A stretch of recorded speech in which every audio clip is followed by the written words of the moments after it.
It's Memorial Day, the start of the summer season, and the beginning of our investigation. As filmmakers, Rachel and I have covered serial murder for more than a decade. And now we're here to document one of the most baffling cases of our time, that of the Long Island serial killer, AKA LISK. In December of 2010, police discovered 4 women, each laid out within 500 feet of one another, each wrapped in burlap. Collectively, they are known as the Gilgo Beach 4, or the GB4, and Amberlynn Costello had been the last of them to disappear. We found Amber's sister, Kim Overstreet, in a 2011 cable documentary. Kim is also an escort, and after her sister's death, she continued to work the same Long Island hunting grounds in hopes of finding her sister's killer. I was going back through my records, my phone logs. I was on a mission at that point. I was going to know, okay? That was it. When I seen them, I would know. But now, 4 years later, time in the streets had taken their toll. I think right now I'm locked down in a part of my life where I can't get out. Like, I haven't moved, I haven't progressed, you know? I just want to know who killed my sister. I just want to see for myself with my own 2 eyes, without the police, without all that crap. You know what I'm saying? Like, I want to be face to face and just know how it was for Amber, you know? Amber, you know, she was a sweetheart. It's screwed up that she lived the life the way it was, because I think if she had different channels, she would have been able to do something a lot better with her life. Yeah. I remember she said, "You ever heard of Craigslist?" I said, "Yeah, I heard of Craigslist." She goes, "Well, did you know that there's, escorts on there?" So we went back to the house and they pulled up Craigslist, and next thing you know, there was 10,000 ads. She posted her ad, and I swear to God, within 35 minutes, that phone was ringing off the hook. I couldn't believe it. I said, "All right, Amber, I'm going in it together, you know?" And I started posting too. We had a sister's ad. We made a lot of money that summer. We made a lot of money. Dave Schaller is the last known person to have seen Amber alive. This one guy kept calling, and she said he wants me for the night. Wants him for the night. I said, "Did he throw money at you?" "Yeah, $1,500. You know, it just sounded like too much money. $1,500. It was like 9:45. The guy called. I walked to the edge of the property. You know, she gave me a hug. She bounced. You know, she took off.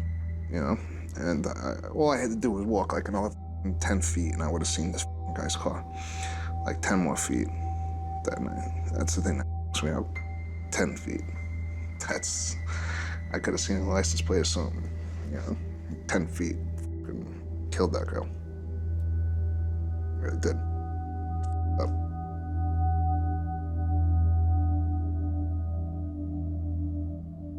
I feel like I've lost my life.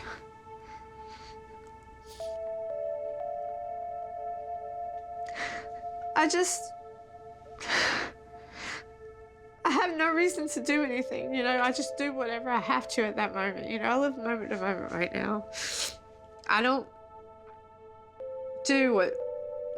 go out and have fun, you know? I don't have any expectations in my life or goals, you know? I'm just kind of existing right now. And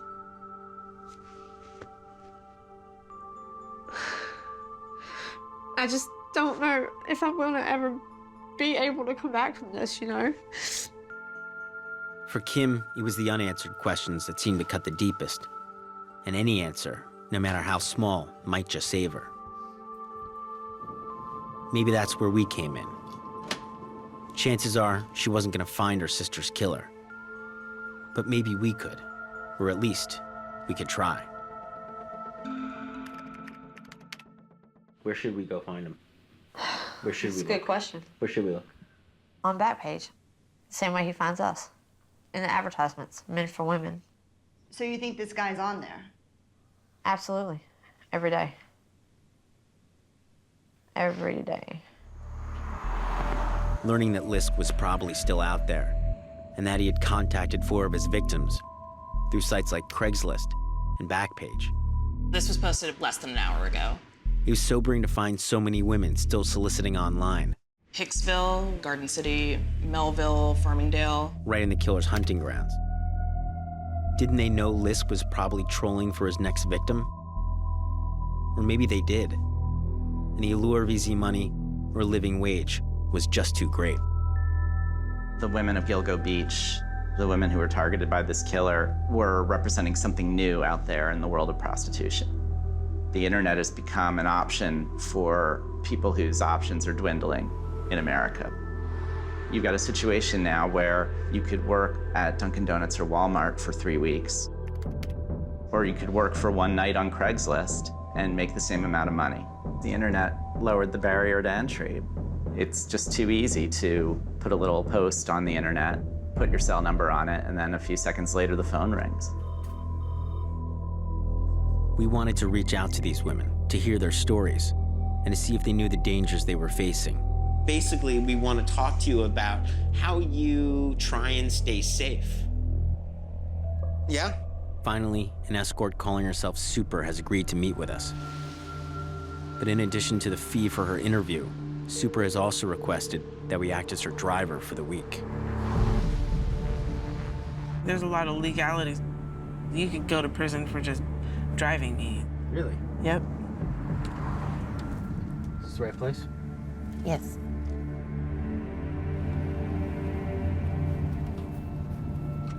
All right, so you'll text us? Yes.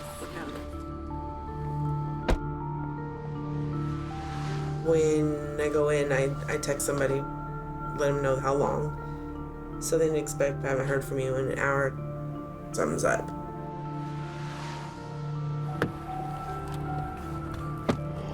That was quick. Yes. Don't take long. I make an average about $1,000 a day. All right, see you.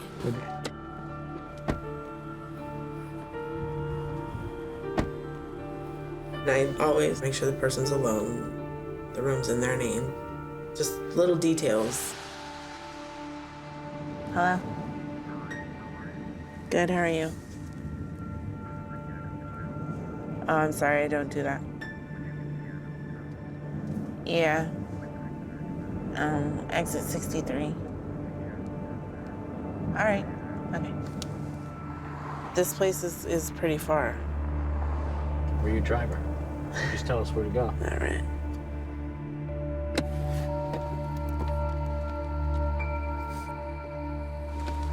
So you'll text us? Yes. Okay.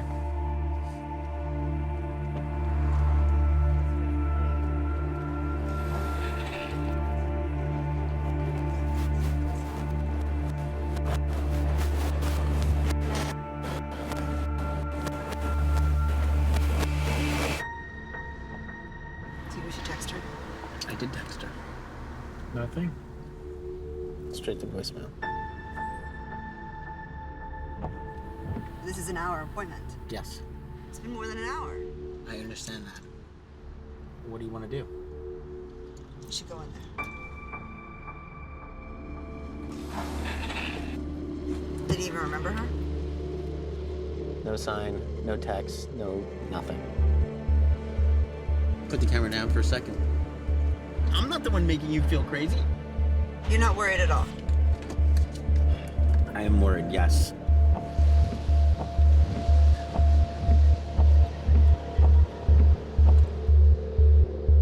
This is ridiculous.